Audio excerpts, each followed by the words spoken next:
Na história recente do futebol, a gente sempre teve grandes jogadores africanos que estão brilhando pelas principais ligas do melhor futebol do mundo. Hoje em dia, né, você tem nomes como Sadio Mané, que já saiu do alto nível europeu, mas ainda é um cara muito bom, e o Mohamed Salah, que é o principal nome e que até concorre entre os maiores da história do continente africano. Mas no início dos anos 2000, parece que a safra de jogadores africanos foi ainda muito melhor, tá? Tínhamos nomes como Essien, Drogba, Yaya Touré surgiu um pouco depois também, e o personagem do nosso vídeo de hoje, que é Samuel Eto'o, cara, que sem dúvida alguma está entre os maiores e melhores jogadores vindos de lá, tá? Se alguém disser que ele é o melhor, isso pode até ser discutível, mas incontestavelmente ele terá que estar na disputa e com certeza ele sempre será lembrado, seja por tudo que conquistou com muita participação e protagonismo em seus times, ou por hoje você vai conhecer um pouco mais sobre a história e a trajetória de Samuel Eto'o de trave a trave.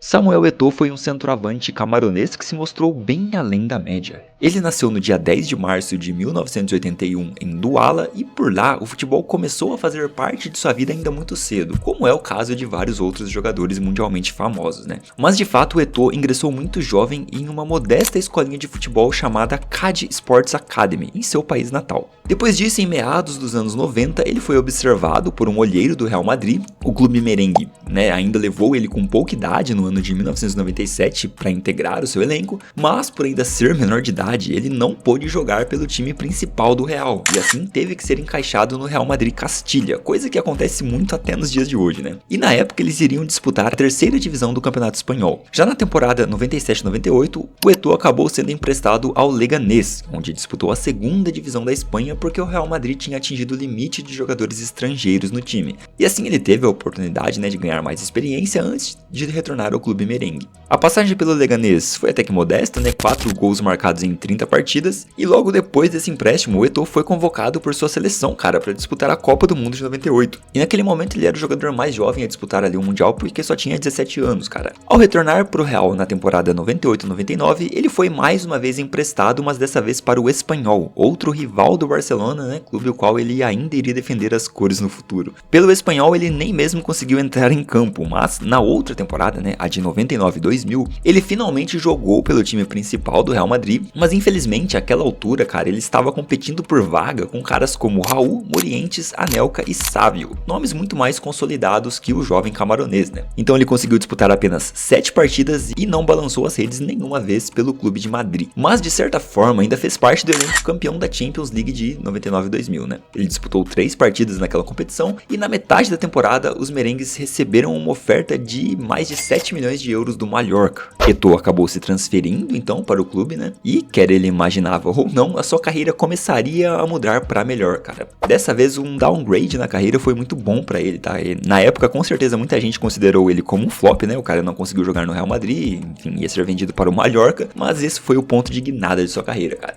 Ao chegar ao Mallorca, ainda em janeiro de 2000, Eto'o conseguiu disputar metade da temporada pelo clube espanhol e ao fim daquela temporada ainda participou do elenco de Camarões que foi às Olimpíadas de Sydney na Austrália. Por lá ele foi medalhista de ouro, né, inclusive batendo o Brasil nas quartas de final e na final vencendo uma forte geração espanhola com nomes como Xavi, Puyol, Capdevila, Marquena e outros mais ali. Nessa partida Eto'o marcou um dos gols que levou sua seleção a empatar por 2-2 com os espanhóis e nas penalidades levar o ouro numa disputa que terminou em 5-3.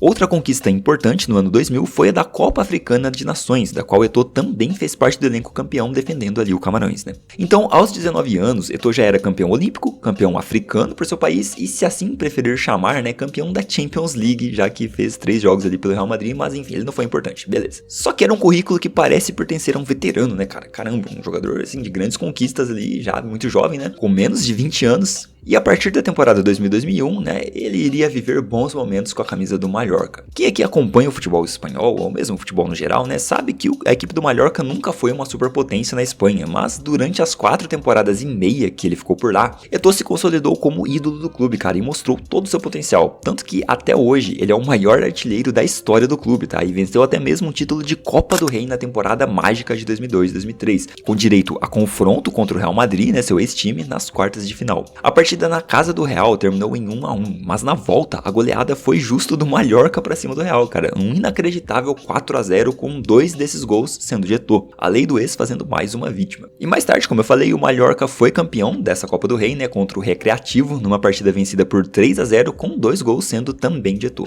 Em resumo, durante sua ótima passagem pelo Mallorca, Eto'o ainda conseguiu disputar outra Copa do Mundo em 2002, venceu outra Copa Africana de Nações no mesmo ano e em 2003 e 2004 ainda foi eleito como o melhor jogador africano do ano, tá? A temporada 2003-2004 acabaria sendo sua última pelo Mallorca. Por lá, ele conseguiu ter tempo suficiente para mostrar seu bom futebol, que pôde finalmente despontar, né? E de fato se consolidar ali como um bom jogador, uma baita promessa ainda. Além disso, ele ajudou o Mallorca, né, a fazer temporadas regulares em La Liga. Foi uma grande passagem que terminou com 161 partidas disputadas e 70 gols marcados. A temporada 2004-2005 marca a ida de Eto'o para o Barcelona, que naquela época estava montando aquele super time que mais tarde viria a ser campeão da Champions League no ano seguinte, né, 2005-2006. Um time que sob o comando de Frank Rijkaard já contava com caras como Ronaldinho Gaúcho, Puyol, Xavi, Iniesta e um jovem Lionel Messi. Agora, com a chegada de Deco, Giuli e Eto'o, não tinha como dar errado, né, cara? São muitos nomes, muitos caras excelentes. O sucesso absoluto viria após uma temporada de experiência e entrosamento. Mesmo que a Champions tenha vindo só na temporada seguinte, o ano foi muito proveitoso para o time espetacular que venceu a La Liga desbancando o Real Madrid dos Galácticos, né, tanto em 2004-2005 como em 2005-2006, com Eto'o inclusive sendo eleito para a seleção do ano e também ficando em terceiro lugar na Bola de Ouro.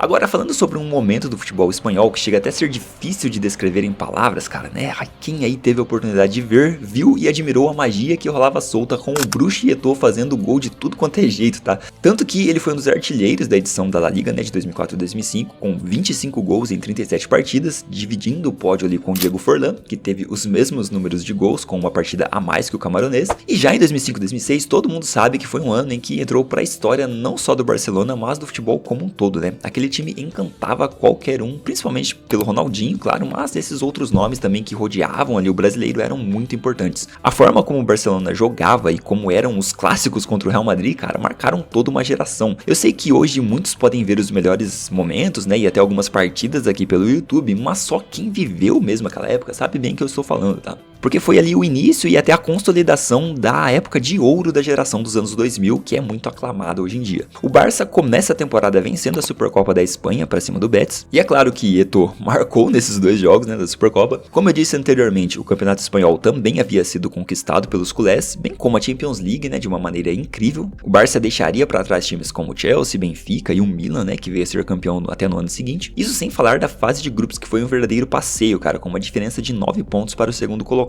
No fim, na final da Champions, eles encararam um forte Arsenal de Arsène Wenger, né, com Thierry Henry e companhia, mas os Gunners não foram páreos para Eto'o e companhia, né? Aquele time épico do Barcelona que venceu por 2-1 com um dos gols da final sendo dele, cara, Samuel Eto'o. E eu julgo como o Barcelona sendo o principal time da carreira de Eto'o, cara, porque quando a fase boa de Ronaldinho e Rijkaard tinham passado, né, o Eto'o ainda permaneceu no clube para mostrar seu valor a Pep Guardiola, já que a temporada 2006-2007 não foi tão boa assim, né, faturando apenas uma Supercopa. Mas quando esse tal de Pep Guardiola, recém-promovido do time B do Barcelona, né, assume o time principal, Eto'o estava lá para ajudar na ascensão de Messi, mesmo que Guardiola não utilizasse um atacante de ofício, né, pois utilizava o Messi ali como um falso 9. Só que com uma média de gols absurda, Eto'o teve tempo para aproveitar aquele ano surreal que foi o da temporada 2008-2009, em que o Barcelona simplesmente conquistou tudo que disputou. E teve destaque mais uma vez em outra final de Champions League, né, o camaronês marcou novamente, agora numa partida que terminou em 2-0 para os culés, sendo esse seu terceiro título da competição, contra um forte Manchester United de CR7, né, e Sir Alex Ferguson. E àquela altura não havia time nenhum no mundo que fosse páreo para o Barcelona, cara, né? Muitos acreditam com lucidez, né, ser ainda melhor que o de 2006, e claro, na minha opinião era mesmo. E é curioso como as coisas são, pois além dessa temporada ser a última de Eto'o pelo time da Catalunha, ele conquistaria no ano seguinte mais uma vez a Europa ao lado de José Mourinho, mas agora defendendo as cores da Inter de Milão. Pelo Barcelona, Eto'o disputou 199 partidas, balançou a rede 130 vezes, foi campeão de quase tudo que disputou por lá e ainda deixou um legado que jamais será esquecido reconhecido, cara, se tornando assim o maior jogador africano da história do Barcelona e um dos maiores jogadores africanos da história, né? Como vocês já sabem, Eto'o venceu mais uma vez outro título da Orelhuda enquanto esteve na Itália, né, cara? Mas acontece que ele já chegava lá com um nome gigantesco, né? Por isso a cobrança seria ainda maior do que era no Barcelona. Porém, é claro que um cara como esse não se deixou intimidar, cara, fazendo parte de um elenco recheado de estrelas como Diego Milito, Sneijder, Júlio César e Maicon, né, os brasileiros ali juntamente com o Lúcio também, Zanetti, Cambiasso e tantos outros, cara, sob o comando do lendário José Mourinho, o sucesso estava garantido, né? De fato, a Inter comandou aquela temporada tanto na Itália quanto na Europa como um todo, já que também venceu tudo que disputou naquele ano, né? Fazendo com que Eto'o vencesse outra tríplice coroa, cara, pela segunda temporada seguida. E ainda houve tempo de disputar mais uma Copa do Mundo por sua seleção em 2010, né? E mais tarde vencer o Mundial de Clubes daquele ano. Na temporada 2010-2011, veio uma Supercopa da Itália e outra Copa da Itália para encerrar mais um ciclo vitorioso de sua carreira, né, no tradicional clube italiano. Mas falando especificamente sobre a Champions de 2010, Eto'o foi um titular daquele elenco. Ele não marcou tantos gols naquela competição, né, tendo sido apenas 2, mas um deles foi muito importante, né, que foi contra o Chelsea, cara, numa vitória fora de casa por 1-0 nas oitavas de final. A Inter também deixava times importantes no meio do caminho, né, mesmo não fazendo uma boa fase de grupos. Se classificaram ali em segundo num grupo com o próprio Barcelona, mas mais tarde, né, na semifinal, souberam eliminar esse mesmo Barcelona de Pep Guardiola. Apesar de perder na fase de grupos ali para um time que era um verdadeiro bicho-papão da Europa, né, eles conseguiram dar o troco ali na semifinal e, enfim, foi aquele jogo histórico que todos já conhecem. O resto foi história, né, venceram o Bayern de Munique por 2-0 na final e Eto'o conquistando, assim, a sua terceira orelhuda, mas a segunda de grande impacto, né, ele tendo grande impacto já que a primeira foi lá no Real Madrid, onde ele não era importante para a conquista. Na Inter, o Eto'o disputou 102 partidas e marcou 53 gols em 2 temporadas. É bem verdade que depois dessa época e até mesmo durante o período na Inter, Samuel Eto'o já não era mais aquele goleador de outros tempos, né? Ele já estava caindo de rendimento claramente, mas ele ainda simbolizava bastante, tá? Isso sem contar que nunca deixou de marcar seus gols. Após a ótima passagem na Inter, ele ainda arrumou tempo para passar pela Rússia, né? Mais especificamente pelo Anzi, onde disputou 73 partidas e marcou 36 gols. Depois ainda jogou mais uma temporada na Premier League, vestindo a camisa do Chelsea, onde teve uma minutagem menor, né? Atuou por 35 jogos e marcou 12 gols. E por fim ainda veio disputar a sua última Copa do Mundo aqui no Brasil, cara, em 2014. E pelos últimos clubes onde ele atuou, cara, não teve nenhuma temporada avassaladora como as de antes, mas se manteve sempre marcando seus golzinhos ali. Ele ainda teve passagens pelo Everton, na Inglaterra, né? Sampdoria na Itália, Antalyaspor e Konyaspor da Turquia e por fim se aposentou no Qatar SG em 2019 aos 38 anos de idade com centenas de gols marcados e diversos títulos conquistados. Eto'o sem dúvida alguma foi um jogador geracional, porque marcou época e pôde ser considerado por muitos como o maior jogador de futebol vindo do continente africano. Até essas últimas temporadas absurdas do Salah, o Eto'o era, com certeza, ouvir o nome Samuel Eto'o te traz bastante nostalgia, porque foi um cara que escreveu seu nome na história do futebol mundial e eu acredito que jamais será esquecido. E esse foi o vídeo de hoje, eu espero que você tenha gostado. Se você gosta dessa série, né, que a gente tem aqui comentando sobre carreira de jogadores marcantes, né, deixa um like e comenta aí embaixo outros jogadores que você gostaria de ver sendo homenageados em algum vídeo aqui e nos vemos na próxima análise de Trave a Trave.